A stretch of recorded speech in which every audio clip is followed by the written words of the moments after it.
So welcome back to Sunday day 2 of seeing if we can get this Mecatronic plugged in. Darren's on his way down, so hopefully we'll be able to attempt start today, fingers crossed. So let's crack on.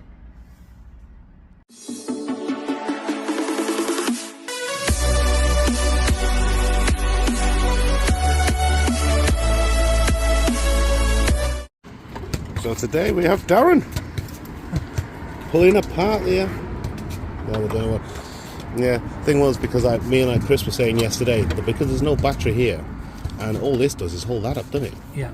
So I don't know whether that's worth taking it out, totally leaving it out. I don't know. The size of them compared to yours? Big hands, little hands. Let's see if I can get that in. Does this have a specific way, do you think? Oh, you fucking. Ah, damn it. Do you know what it's got? What? It's a twist on, innit? Is it? Yeah, look. I can't round it. No, I mean, take this out. Pull this up. Look, it's a twist on. Oh, yeah. It's a joke, innit? Yeah. Do you know that thing that I've just put the bolts on? Yeah. I think I'll take them off, get it out of the way. That's going to make it easier. That's not helping. Yeah, I mean, it looks like there's something in there because it's been dripping. Did it not come out? Yeah. Now how do? Oh, hang on. I can't feel anything here, mate.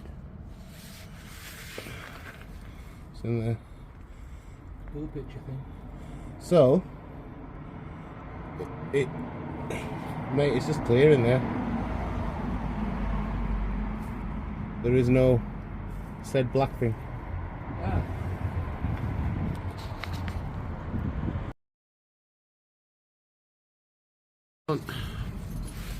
So,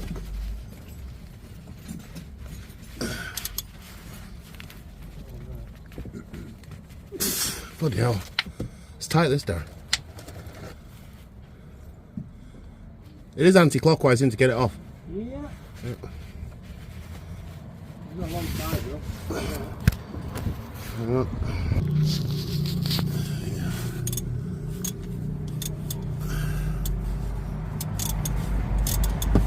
See that? Finger that off.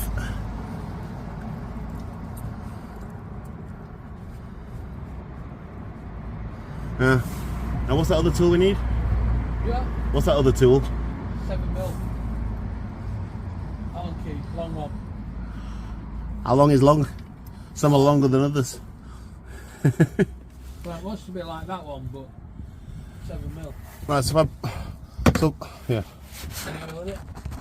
Yeah, I can feel that now. It's in there.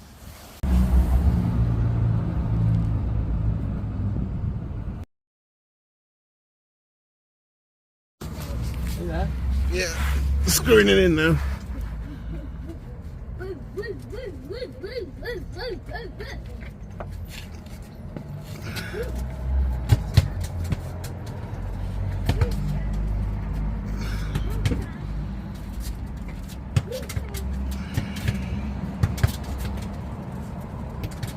That's it. So Darren has set up the filling. So his experience was that this is probably a better idea to cut the bottom off and just keep topping that one up instead of fiddling around and swapping a litre at a time.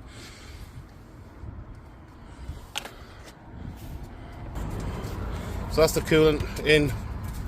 We've got a slight leak with the gearbox, but that's because the gasket's bent on itself. So gonna use my other battery as a jump pack. Want to separate them? Yeah. Right. Go on. No. Second attempt. Wow. It runs! It's alive, Darren. It's alive! It's alive! As Darren would say, we did a thing! We did a thing! And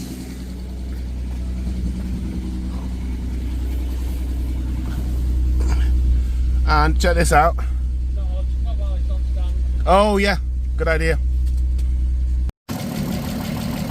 And it runs. Chris, sneaky peek for you. Right, so now it's selecting gears, taking off the jacks. So now we're going to see if it actually moves. Do you want to go try backwards? Nothing. Nothing at all. Nothing for drive. Nothing there either. Ah, there we go.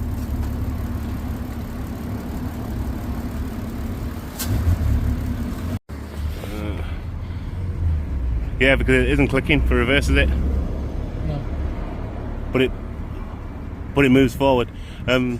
Just push that over into the manual mode bit. Towards you. Sport. Nope, that way. Up. Oh. Up, yeah. Yeah, come back this way. Yeah. So that works, doesn't it? It's not letting you choose gears, it's not doing that, it's just flashing on the dash. Right, okay. Should we plug it in? Not to lose. Yeah, the laptop's in it. Missing So message from TCU. yeah. So because the gearbox. Huh. So the car runs. So Darren's looking at VCDS now to see if it gives us any error codes. So it'll go into drive, it'll go into sport. It goes into all forward gears, but it won't go into reverse. So we'll see what we come up with once it's run through all its error codes. So even though it's got 8-month-old fuel in it, the engine sounds alright. The fans aren't working on the inside. The hazard lights seem to have a mind of their own at the moment, and the indicators. But that just could be a switch problem, as Darren thinks. But again, I've got a spare one anyway on the other car, obviously. But the VCDS is not reading the gearbox. It's not getting signals from it. Let's take a look at the chains. -5. -6. -6. Supposed to be two gap in it. Good that. Oh, okay. That's still not bad. -5, -6. And that's Darren off.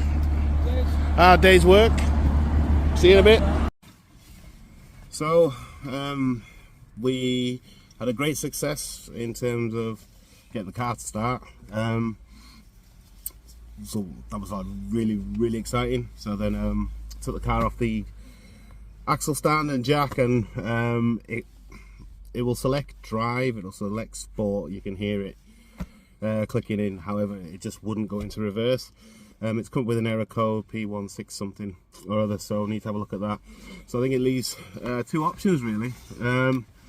So I'm going to run the VCDS on my Morrow Blue one, check and see if I can get the code for the Mecatronic unit in the Morrow Blue one, and then look at swapping that in, because it could be a Mecatronic fault with the second-hand Mecatronic that came with the car.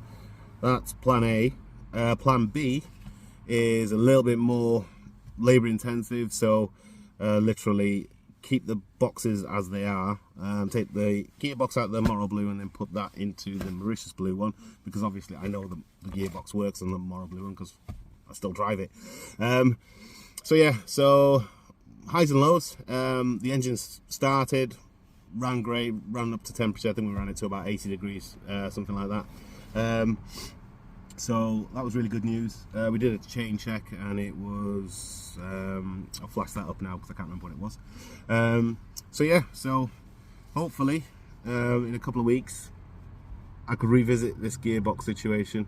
But the big win here is that it started, and the engine sounded really good, so that's a massive positive. Thank you to Darren and Chris this weekend for taking time out their weekends to come and help me out.